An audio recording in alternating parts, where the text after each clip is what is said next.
Selamat malam Bapak Ibu yang terkasih dalam Tuhan, Shalom. Saat ini kita akan mulai ibadah kita di Pos TPI Wiyung. Kita percaya bahwa Tuhan yang senantiasa boleh memimpin kita sampai pada saat ini. Dan kita boleh bersyukur bagi kemurahan Tuhan atas kehidupan kita. Sebelum kita memuji Tuhan, kita akan berdoa terlebih dahulu. Mari kita berdoa. Terima kasih ya Tuhan, kami boleh bersyukur pada kesempatan malam hari ini. Kami boleh bersama-sama kembali hadir untuk beribadah kepada Tuhan. Melalui live streaming pada kesempatan saat ini, kami percaya Tuhan juga yang akan memimpin setiap kami. Baik, kami akan memuji Tuhan dan juga mendengarkan firman Tuhan. Berkatilah jemaat-Mu yang boleh mengikutinya. Bila kami boleh mempersiapkan diri kami untuk kami boleh memuji, muliakan nama Tuhan, terlebih kami mendengarkan firman-Mu. Terima kasih Tuhan, kami mau serahkan ibadah kami dari awal pertengahan hingga akhirnya pada Tuhan pada kesempatan saat ini. Di dalam nama Tuhan Yesus kami berdoa dan mengucap syukur. Haleluya, amin. Kita akan memuji Tuhan, kita menyatakan bahwa Dialah satu-satunya sumber kekuatan di dalam kehidupan kita. Bahwa Dialah Tuhan, bahwa Dialah gunung batu atas kehidupan kita.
Lagu ini sekali lagi, Tuhanlah kekuatan dan mazmurku.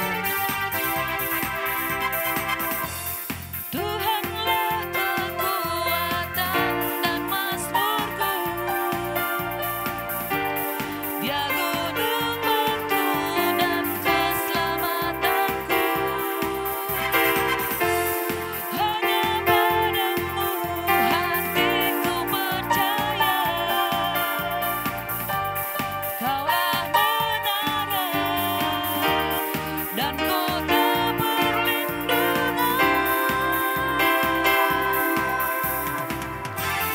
Ku mau selalu bersyukur sebab cinta-Mu padaku takkan pernah berubah.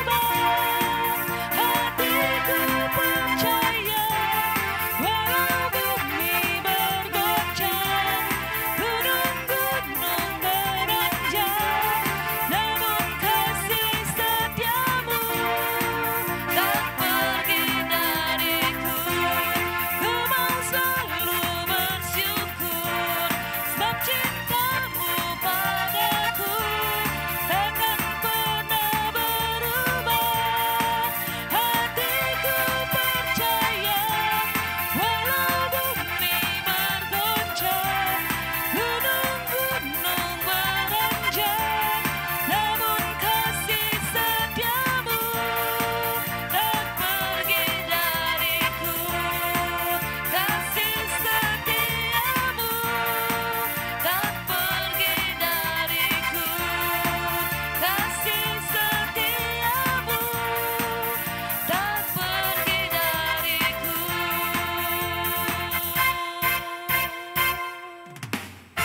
Haleluya, kasih setia Tuhan tak pernah pergi dari kehidupan kita. Saatnya kita akan mendengarkan firman Tuhan. Kemarin kita boleh memperingati akan peristiwa kenaikan Tuhan Yesus ke surga. Dia boleh naik ke surga, menyediakan tempat bagi setiap kita. Dan memberikan pesan kepada kita juga untuk boleh menjadi saksi Tuhan di tengah-tengah dunia ini. Sambil kita boleh menantikan kedatangan yang kedua, kita percaya bahwa pertolongan yang daripada Tuhanlah yang boleh memampukan kita melakukan apa yang Tuhan percayakan. Memberitakan Injil kerajaan Allah di tengah-tengah dunia ini.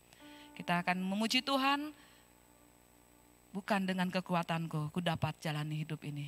Hanya Dia sumber kekuatan satu-satunya di dalam kehidupan kita. Dan biarlah kita boleh tetap merasakan akan kekuatan yang daripada Tuhan. Boleh menopang kita hari lepas hari di dalam hidup ini.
Firman Tuhan akan dilawan oleh Bapak Penatua Handoko Setiono. Waktu dan kesempatan kami berikan kepada hambanya.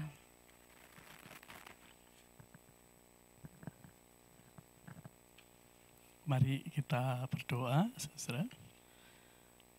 Bapa kami yang di surga, terima kasih ya Tuhan untuk malam hari ini kalau kami boleh bersama-sama berbakti ya Tuhan. Kami sudah menaikkan puji-pujian kami ya Tuhan di tengah-tengah daripada kesulitan-kesulitan ini, dan biarlah apa yang kami naikkan boleh berkenan di hati Tuhan. Biarlah ya Tuhan pada malam hari ini kami boleh belajar, membaca, merenungkan sebagian daripada firman-Mu ya Tuhan. Biarlah kuasa Roh Kudus-Mu sendiri yang akan membukakan mata hati kami, pintu hati kami ya Tuhan. Supaya apa yang menjadi kehendak-Mu di dalam kehidupan ini boleh Engkau nyatakan melalui kebenaran daripada firman-Mu ini. Tolonglah kami semua, tolonglah hamba-Mu ini ya Tuhan. Biarlah mulut dan lidahnya Engkau sendiri yang mengurapinya. Di dalam nama Tuhan kami Yesus Kristus kami berdoa. Amin. Ya, selamat malam Bapak Ibu Jemaat TPI Wiyung ya, yang pada malam hari ini bersama-sama kita pas hari ini merayakan kenaikan Tuhan ke surga, saudara ya. Jadi kemarin kita memperingati satu hari ya, hari raya di mana 2000 tahun yang lalu Tuhan Yesus naik ke surga. Nah saudara, sebelum kita membaca atau merenungkan sebagian daripada firman Tuhan ini tentang kenaikan Tuhan ke surga ini ya saudara ya, perlu saya sedikit singgung ya mengenai peringatan-peringatan itu ya saudara ya. Kalau kita baca di dalam Perjanjian Lama ya, Tuhan itu di dalam Keluaran, di dalam Imamat begitu ya, berulang-ulang kali Tuhan itu menetapkan ya hari raya itu saudara ya. Ada hari raya Paskah ya toh, ada hari raya roti tak beragi misalnya ya kan, hari raya buah sulung, ada 7 hari, saudara, 7 hari raya itu ya. Ada hari raya 7 minggu, hari raya Pentakosta, ada hari raya pendamaian, pondok daun dan lain-lain gitu saudara ya. Di luar hari-hari Sabat begitu saudara. Nah, di dalam setiap hari raya itu saudara, Tuhan tuh berpesan loh. Kamu secara umat Israel secara turun-temurun kamu laksanakan ini ya, peringatan-peringatan hari raya ini ya, dengan tata cara yang mesti berpuasa, harus ini, harus itu dan lain-lain begitu ya saudara ya. Makanya sampai timbul di dalam pikiran kita ini, aduh, sedemikiankah Tuhan kita itu ya, demikian seagamawi, demikian ya, sampai seremoni banget lah begitu kira-kira. Apakah Tuhan ini seperti ini, yang Tuhan yang perlu penghormatan, perlu apa sampai begitu? Ternyata saudara ya, jadi kalau berpikir demikian, ternyata enggak. Memang peringatan-peringatan itu benar untuk mengenang ataupun untuk mengingat-ingat, katakan begitu ya, kejadian-kejadian yang lalu, kejadian-kejadian di mana Tuhan dengan tangannya yang luar biasa, dikatakan dengan tangan teracung mengeluarkan bangsa Israel dari Mesir, begitu ya saudara ya. Nah, tapi tidak saja kalau di dalam kekristenan ini saudara ya, kalau peringatan-peringatan di dunia memang bisa kita memperingati 17 Agustus ya, kita memperingati para pahlawan dan lain-lain begitu ya saudara ya, mengheningkan cipta dan lain-lain kan begitu.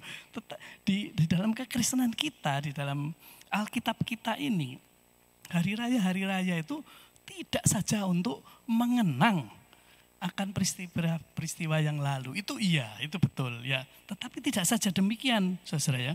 Karena apa yang ditetapkan sebagai hari raya itu oleh Tuhan, itu juga merupakan suatu nubuatan untuk masa yang akan datang.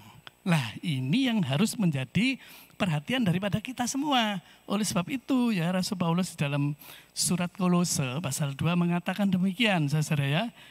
Jangan kamu biarkan orang menghukum kamu dengan makanan, minuman, atau mengenai hari raya, bulan baru ataupun hari Sabat. Ini dikatakan di dalam Kolose 2 ayat yang ke-17. Saudara-saudara bisa membukanya ya, Kolose 2 ayat yang ke-17. Seolah-olah kita itu dibelenggu oleh aturan-aturan, begitu saudara ya, dibelenggu oleh peringatan ya, upacara-upacara, enggak boleh makan ini, halal, haram dan lain-lain. Itulah yang dikatakan oleh Rasul Paulus. Jangan kamu biarkan orang menghukum kamu dengan makanan atau minuman atau mengenai hari raya, begitu ya saudara ya. Semuanya itu adalah bayangan dari apa yang harus datang. Nah, itu semua adalah bayangan, sedangkan wujudnya adalah Kristus. Nah, saudara ya, jadi kalau saudara kita kembali lagi, Paskah misalnya gitu ya, diperingati. Bukan saja untuk mengenang keluarnya bangsa Israel dari Mesir, tetapi wujudnya adalah Kristus. Di mana Kristus pada waktu itu dia mati di kayu salib. Pas disesuaikan dengan Paskah, yaitu Paskahnya yang lalu. Jadi demikian saudara, oleh sebab itu kitab Ibrani juga menulis kok di dalam Ibrani 10, yaitu hukum Taurat hanyalah suatu bayangan saja. Nanti saudara-saudara bisa lihat sendiri ya di dalam Ibrani 10. Jadi Kolose 2 ayat 17 dan Ibrani 10 gitu ya saudara. Itu jadi di dalam perayaan-perayaan itu saudara, di dalam peringatan-peringatan itu tetap itu ada suatu bayangan di mana wujudnya adalah Kristus. Merujuk kepada Tuhan Yesus, begitu saudara ya. Makanya sekarang kita ini sebagai orang Kristen pada zaman ini, hari raya yang dulu itu sudah digenapi. Betul loh? Seperti Paskah sudah digenapi dengan kematian Jumat Agung, ya toh, saudara Jumat terus mengenai Pentakosta dan lain-lain ya saudara ya. Terus buah sulung itu kebangkitan daripada Kristus, begitu saudara. Nah, disinilah pentingnya kita menyadari bahwa gereja di dalam memperingati segala sesuatu, saudara ya. Jadi di dalam gereja kita ini juga banyak peringatan-peringatan selain daripada Natal, Jumat Agung, Paskah, ya toh. Terus kemudian kita pada hari ini memperingati kenaikan Tuhan ke surga, begitu ya saudara ya. Nanti 10 hari lagi kita akan memperingati hari raya Pentakosta, begitu saudara ya. Kemudian saudara mesti ingat juga ada satu lagi, ya toh, bahwa kan tadi dikatakan bahwa peringatan-peringatan itu bukan saja untuk mengenang, ya toh, sekali lagi mengenang itu ya, tetapi untuk juga ada suatu nubuatan untuk masa yang akan datang. Nah, bagaimana saudara kenaikan Tuhan Yesus ke surga itu nanti sekarang ini kita peringati, begitu ya saudara ya. Maka kita yang hidup di zaman ini harus bisa mengerti dan mengambil maknanya daripada kita memperingati kenaikan Tuhan ke surga itu. Mari saudara ya, kita buka di dalam Alkitab kita Lukas pasal ke-24 ya. Jadi kenaikan Tuhan ke surga itu ditulis di Lukas dan Kisah Rasul saudara ya. Jadi saya baca aja dulu yang Lukas pasal yang ke-24 ayat 50 sampai 53 ya. Perikopnya adalah kenaikan Yesus. Lalu Yesus membawa mereka keluar kota sampai dekat Betania. Di situ ia mengangkat tangannya dan memberkati mereka, memberkati murid-murid ya saudara. Dan ketika ia sedang memberkati mereka, ia berpisah dari mereka dan terangkat ke surga. Mereka sujud menyembah kepadanya. Lalu mereka pulang ke Yerusalem dengan sangat bersukacita. Mereka senantiasa berada di dalam bait Allah dan memuliakan Allah. Nah, saudara ya, kalau kita melihat bacaan kita, saudara ya, ini ada sesuatu yang menarik ya pada waktu kita memperingati kenaikan Tuhan ke surga ini, saudara ya. Nah, pada waktu Tuhan Yesus memberkati gitu ya, mengangkat tangannya, dan ketika ia memberkati, ia berpisah dari mereka dan terangkat ke surga. Artinya Tuhan Yesus ini berpisah dengan murid-muridnya. Nah, saudara, tapi ada sesuatu yang menggelitik hati kita yang jarang kita mungkin kita pikirkan ya. Coba saudara baca di ayat yang ke-52. 52. Mereka sujud menyembah kepadanya, lalu mereka pulang ke Yerusalem dengan sangat bersukacita. Lah ini ada sesuatu yang sangat berbeda, saudara ya. Kalau sekarang kalau kita pelajari, kita dengar ceritanya Tuhan Yesus naik ke surga ini, kan berarti mereka itu Tuhan Yesus itu berpisah dengan murid-muridnya, dengan mereka ini untuk jangka waktu yang lama. Begitu kan? Kan enggak ketemu lagi, kan begitu ya saya. Tetapi anehnya mereka sangat bersuka cita loh. Harusnya kan sedih, kan begitu ya saudara ya. Nah, ini sesuatu hal yang harus kita pelajari. Coba bandingkan dengan waktu Tuhan Yesus meninggalkan murid-muridnya. Ya, kapan Tuhan Yesus meninggalkan murid-muridnya? Pada waktu Tuhan Yesus disalib. Justru bukan Tuhan Yesus yang meninggalkan murid-muridnya, malah murid-muridnya yang meninggalkan Tuhan Yesus, saudara-saudara ya. Padahal cuma 3 hari saja, murid-muridnya begitu ketakutan, begitu tercerai-berai, kocar-kacir kemana-mana, ada yang frustasi apa. Wah, pada waktu Tuhan Yesus disalib itu, mereka benar-benar terpukul. Tidak ada sukacita, padahal sudah diingatkan loh. Ya saudara, sudah diingatkan bahwa aku ini memang nanti akan mati tetapi akan bangkit pada hari yang ketiga. Nah, tetap dia berpisah 3 hari, nggak bisa nyantol di pikiran daripada murid-murid ini, begitu ya saudara ya. Tetapi mereka itu kocar-kacir. Nah, sebaliknya pada waktu Tuhan Yesus terangkat ke surga, meninggalkan murid-muridnya itu dalam jangka waktu yang lama, ya sudah tidak ketemu lagi bahkan saudara ya. Tetapi mereka bisa bersuka cita. Nah, ini ada sesuatu yang harusnya kita pelajari. Mengapa? Kenaikan Tuhan ke surga itu merupakan suatu sukacita bagi murid-muridnya, saudara, ya kan? Maka sebelum kita membahas kenaikan Tuhan Yesus ke surga, itu setelah kebangkitan. Nah, ini yang jarang kita kadang-kadang mungkin kita jarang memikirkan, saudara ya.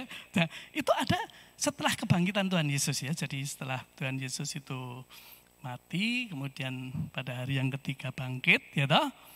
Maka Tuhan Yesus itu ada di dunia ini selama 40 hari, saudara ya. Tuhan Yesus masih tinggal di dunia ini selama 40 hari. Ya, jadi Tuhan Yesus akhirnya di dalam masa 40 hari ini, Tuhan Yesus tetap mengambil rupa manusia ya, tetap ya saudara ya. Dia itu bangkit ya. Terus ya sebagai tandanya dia tidak meninggalkan itu lubang paku di tangan, di kaki dan mungkin di lambung ya, salah satunya ya. Jadi ada 3 tanda yang Tuhan Yesus itu dipertahankan ya sebagai dia manusia yang sudah bangkit, saudara ya. Untuk apa, saudara ya? Untuk meyakinkan kepada murid-murid. Nah, inilah 40 hari Tuhan Yesus di dunia ini setelah kebangkitannya itu, sebelum dia naik ke surga, dia meyakinkan murid-murid, dia hidup bersama dengan murid-muridnya. Oleh sebab itu pada waktu salah satu muridnya ini Thomas ini nantang, ya tahu saudara ya. Aku gak percaya, mana ada orang bangkit gitu ya. Kalau saya tidak mencucukkan jariku gitu ya kan saudara ya, ke lubang paku tuh aku gak percaya, atau nyelupno ke lambung aku gak percaya katanya gitu ya. Maka pada waktu Tuhan Yesus itu ketemu dengan Thomas, dia langsung bilang, Thomas, mana jarimu? Cucukkan ke sini ya. Maksudnya begitu ya saudara ya. Itu adalah meyakinkan bahwa benar-benar aku ini Tuhan yang bangkit. Aku ini bukan Tuhan yang mati. Aku ini Tuhan yang hidup. Itu maksudnya Tuhan Yesus. Ya tahu saudara ya. Yang pertama pada waktu 40 hari Tuhan Yesus di dunia ini, Tuhan Yesus itu meyakinkan murid-muridnya bahwa aku adalah Tuhan yang hidup, bukan Tuhan yang mati. Ya saudara ya. Kemudian murid-murid yang sudah tercerai-berai itu dikumpulkan lagi. Dikasihlah satu perintah. Jadi ini yang harus kita perhatikan, ya toh. Sebelum nanti aku naik ke surga, kamu tak kasih perintah, ya kan? Nah, itu di dalam Matius 28 itu ada satu perintah yang penting, satu amanat agung sebelum Tuhan Yesus sebagai manusia meninggalkan dunia ini naik ke surga untuk misi yang selanjutnya, saudara ya. Dia meninggalkan satu perintah, ya di dalam Matius 28. Yaitu perintah untuk memberitakan Injil. Matius 28 ayat yang ke-18 19 ya saudara ya, amanat agung itu saudara ya kan. Nah, di situ saudara Tuhan Yesus itu bicara ya, memberikan perintah kepada murid-muridnya. Jadikanlah semua bangsa muridku. Baptislah mereka dalam nama Bapa, Anak, dan Roh Kudus. Gitu ya saudara ya. Terus kemudian ajarlah mereka segala yang kuperintahkan. Nah saudara ya. Jadi Tuhan Yesus memberi suatu amanat. Jadikan semua bangsa muridku. Jadi murid-murid ini disuruh penginjilan, saudara ya. Baptislah mereka dalam nama anak, Bapa, Anak, dan Roh Kudus. Persekutuan, saudara ya. Jadi terus kemudian yang ketiga, ajarlah mereka segala sesuatu yang kau perintahkan. Pemuritan. Apa yang diajarkan? Tuhan Yesus jelas mengajarkan kepada murid-muridnya. Kasihlah Tuhan Allahmu dengan segenap hatimu, dengan segala kekuatanmu, dengan segala akal budimu, ya saudara, penyembahan, saudara. Setelah itu, hukum yang sama dengan itu ajaran Tuhan Yesus, kasihlah sesamamu manusia, pelayanan.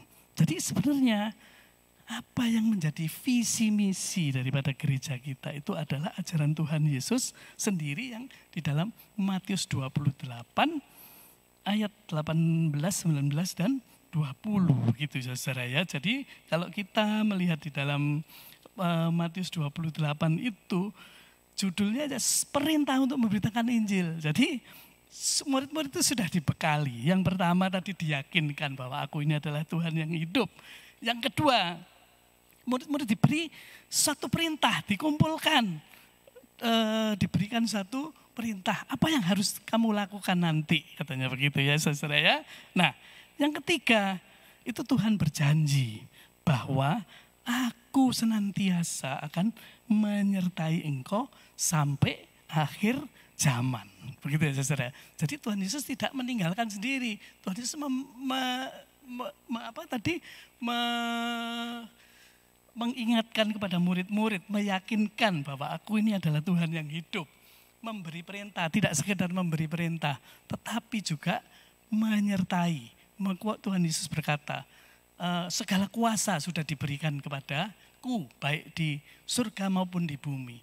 Maka sekarang dengan kuasa ini aku memberikan kuasa kepadamu untuk memberitakan Injil. Aku akan menyertai engkau sampai akhir zaman. Dikatakan demikian oleh Tuhan Yesus. Oleh sebab itu, saudara, setelah itu maka mereka ini bisa bersuka cita. Bahkan kalau saudara lihat di dalam Lukas, di Lukas pasal yang ke-24 itu saudara. Kenapa murid-murid ini yang 3 hari tadi dengan kematian Yesus itu bisa kocar-kacir. Tetapi pada waktu akan ditinggal oleh Tuhan Yesus mereka bersuka cita karena mereka memperoleh anugerah daripada Tuhan.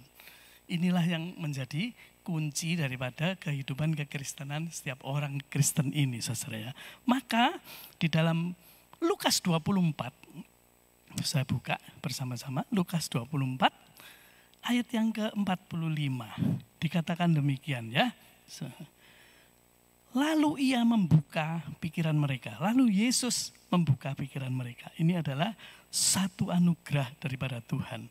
Sehingga mereka mengerti kitab suci. Jadi apabila setiap orang Kristen ini atau setiap orang tidak dibukakan pikirannya oleh Tuhan, tidak memperoleh anugerah daripada Tuhan, bahwa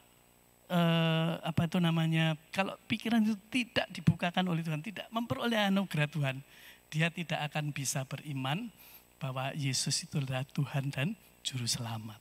Begitu saudara ya. Oleh sebab itu saudara, sekarang kita ini hidup di zaman apa? Begitu saudara ya. Kita hidup ini di zaman setelah Tuhan Yesus naik ke surga, setelah juga Roh Kudus turun. Begitu saudara. Sehingga kita ini juga hidup di dalam zaman anugerah ini. Sehingga kita ini bisa menjadi orang Kristen, kita bisa menjadi orang percaya. Itu bukan karena kita sing milih jadi Kristen, kita milih mengikut Tuhan. Enggak saudara ya. Juga Tuhan milih bukan karena kamu pinter, gagah, ganteng, cantik. Enggak saudara. Tetapi semata-mata itu adalah anugerah Tuhan. Sehingga kita ini patut bersyukur saudara apabila kita itu boleh mengerti kitab suci, kita itu boleh mengenal Allah, kita itu boleh percaya kepada Tuhan Yesus. Karena apa? Karena dengan kenaikan Tuhan Yesus ke surga, saudara ya, yang sudah beberapa minggu ya, kemarin minggu ini di dalam khotbah-khotbah berapa kali khotbah sudah dijelaskan ya, saudara ya. Apa maknanya, maksudnya Tuhan Yesus itu naik ke surga, kan begitu ya saudara ya. Nah sekarang untuk apa Tuhan Yesus itu naik ke surga? Kan demikian kan. Nah kita mesti mengerti dulu. Oleh sebab itu di dalam Yohanes pasal yang ke-14 ayat 1 sampai 3 sudah dikatakan berulang-ulang di dalam beberapa khotbah saudara ya, minggu kemarin ya saudara ya. Bukan minggu, Kemis kemarin ya saudara ya. Nah, dalam khotbah-khotbah hari Kemis kemarin saudara, di dalam Yohanes 14 ayat 1 sampai 3 dikatakan demikian saudara ya. Janganlah gelisah hatimu, percayalah kepada Allah, percayalah juga kepadaku. Nah, di rumah Bapakku banyak tempat tinggal. Jika tidak demikian, tentu aku mengatakannya kepadamu. Sebab aku pergi ke situ. Nah ini ya saudara ya. Jadi sebelumnya Tuhan Yesus itu sudah mengajar murid-muridnya ini. Aku pergi ke situ untuk menyediakan tempat bagimu.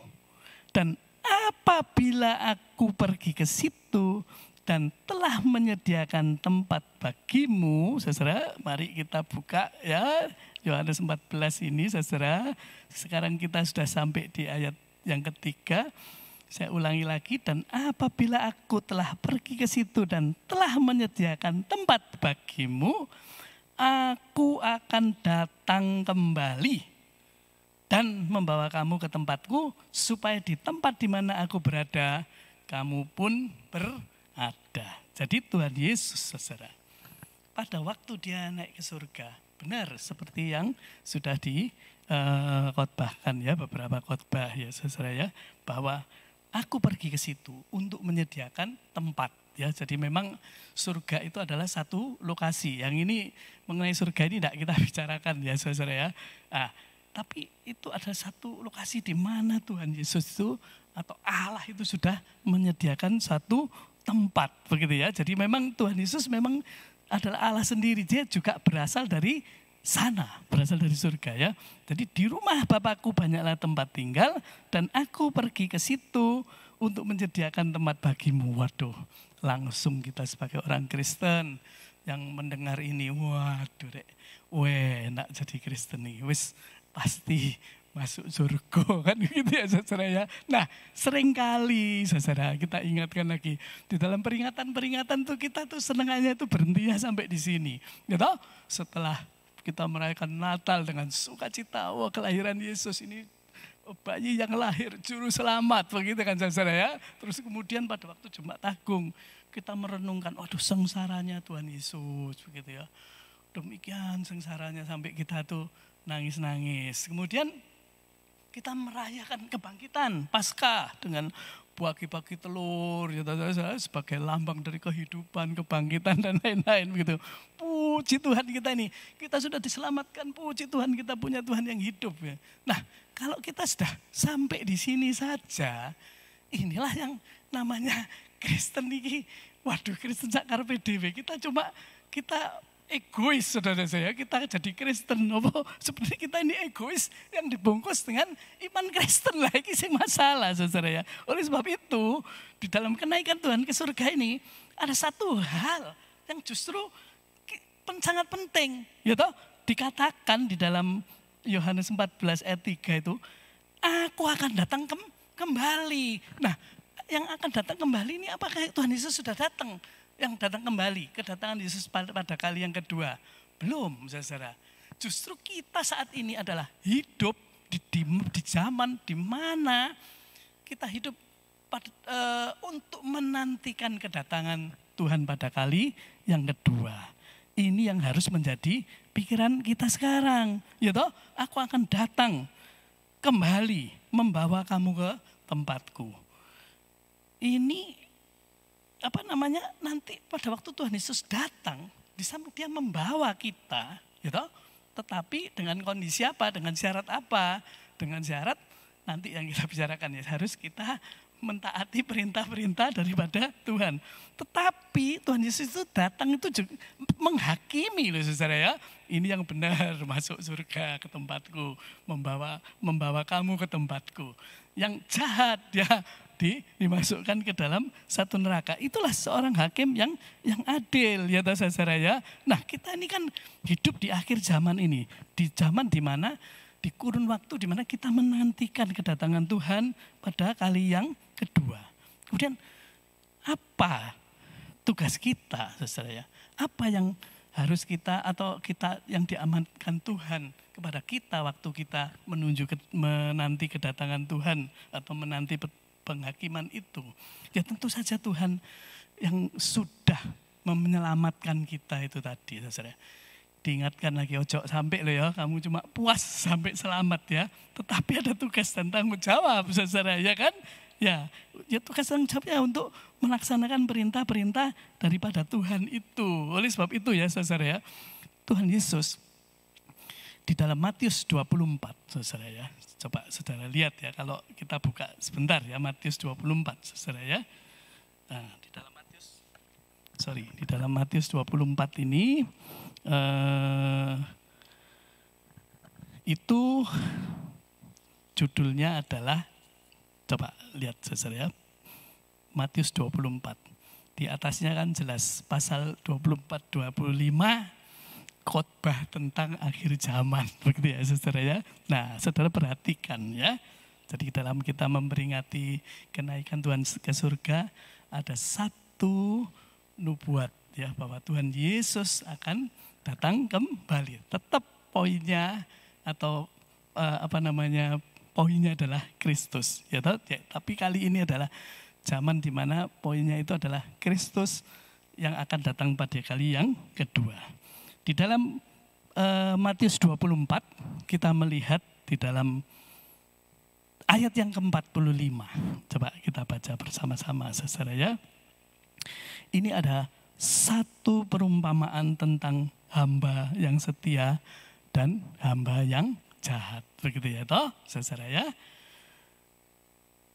Siapakah hamba yang setia dan bijaksana yang diangkat oleh tuannya atas orang-orangnya untuk memberikan mereka makanan pada waktunya? Siapakah hamba atau orang-orang yang setia, gitu, yang bijaksana? Artinya apa? Kita ini adalah orang-orang yang sudah percaya, yang sudah memperoleh anugerah Tuhan, saudara ya, masuk di dalam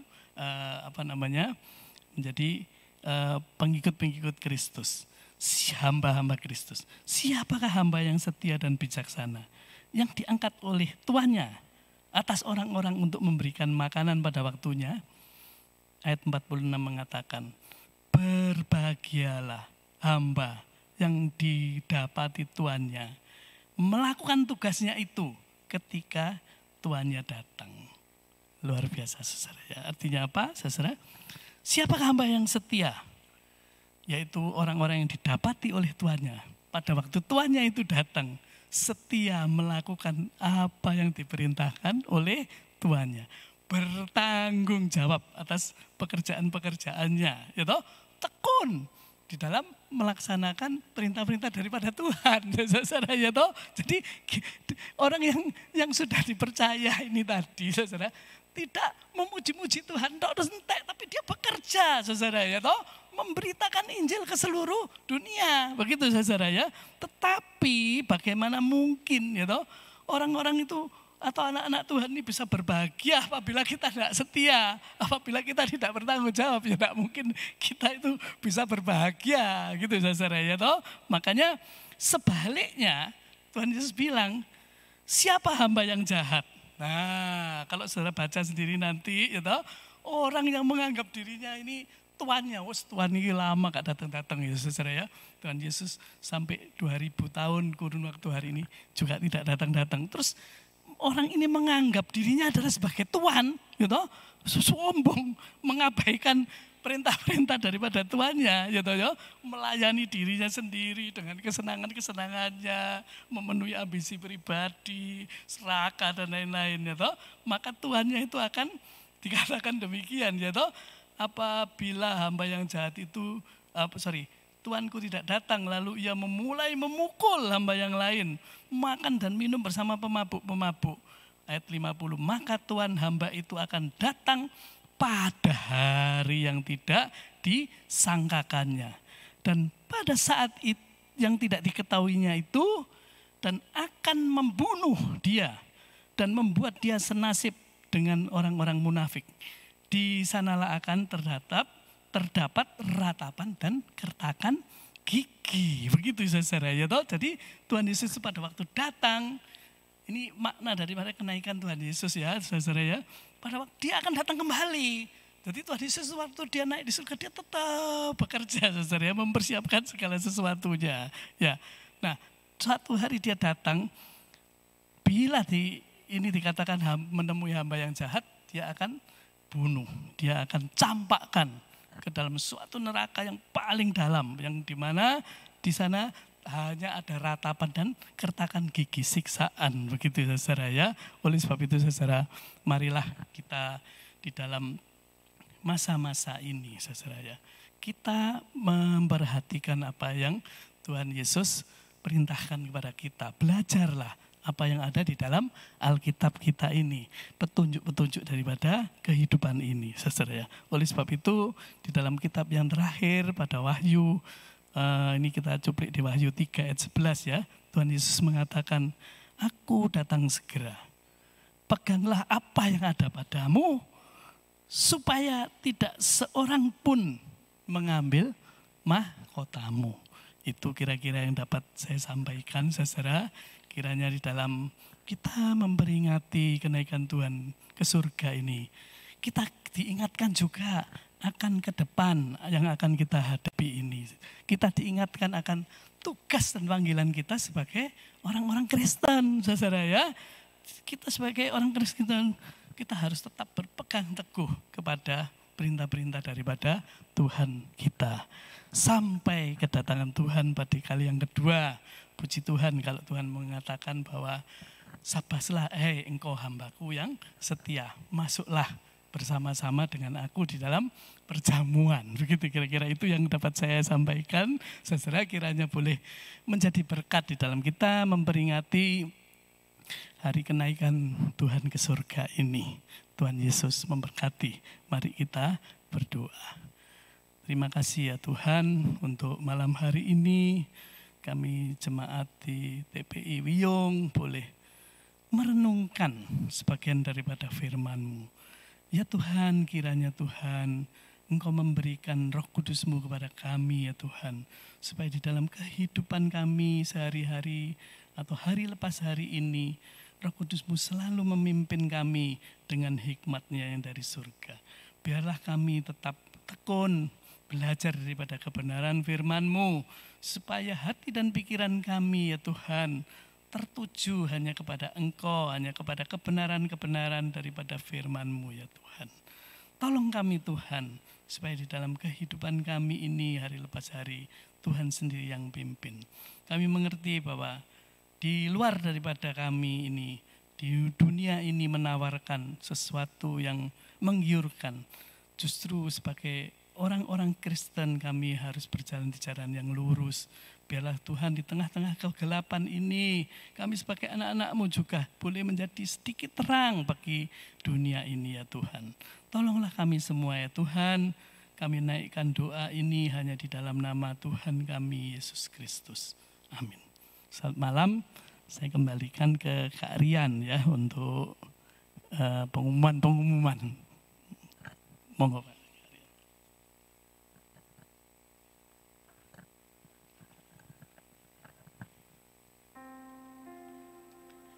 Ya, demikian firman Tuhan sudah disampaikan bagi kita semua. Biarlah melalui kebenaran firman Tuhan kita boleh diteguhkan dan dikuatkan dan semakin mengerti akan panggilan kita sebagai anak-anak Tuhan.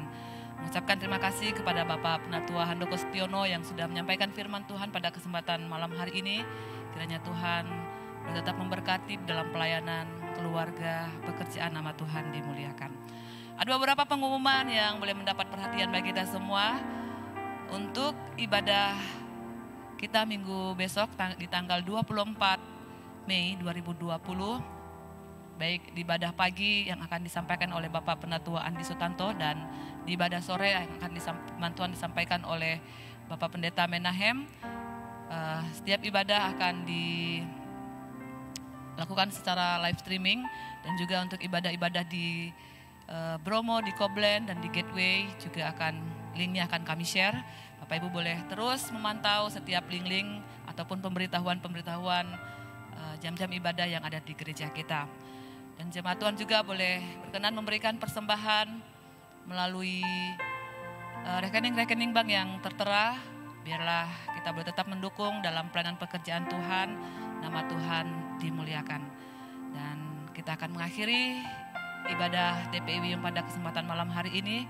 Sebelum kita berdoa, kita akan angkat satu pujian sebagai respon kita bagi kebenaran firman Tuhan. Tuhan, inilah hidupku.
Mari kita berdoa. Terima kasih Tuhan, kami bersyukur karena Engkau yang sudah memimpin ibadah kami dari awal pertengahan hingga akhirnya. Kami bersyukur bagi kebenaran firman Tuhan yang boleh kembali mengingatkan kami Tuhan akan panggilan kami sebagai anak-anak Tuhan. Sementara kami menantikan akan kedatangan Kristus yang kedua, ada tugas yang jawab yang boleh kami lakukan dalam kehidupan ini Tuhan.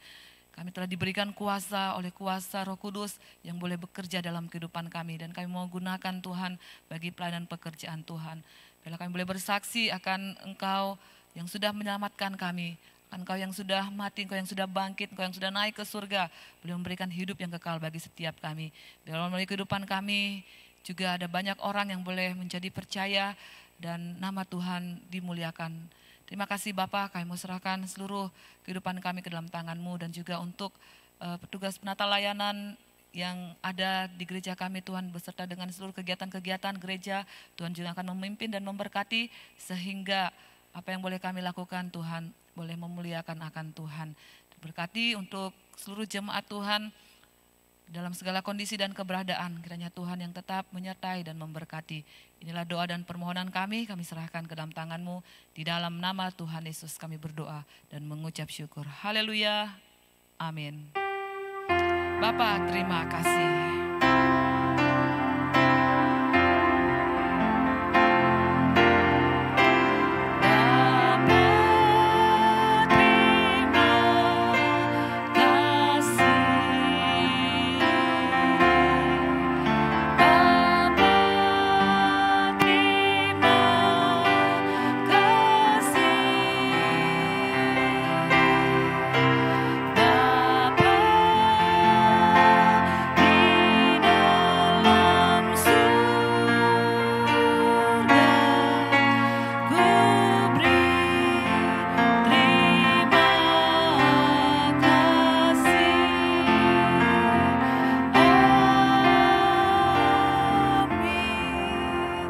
Ibadah kita selesai, Tuhan memberkati kita semua.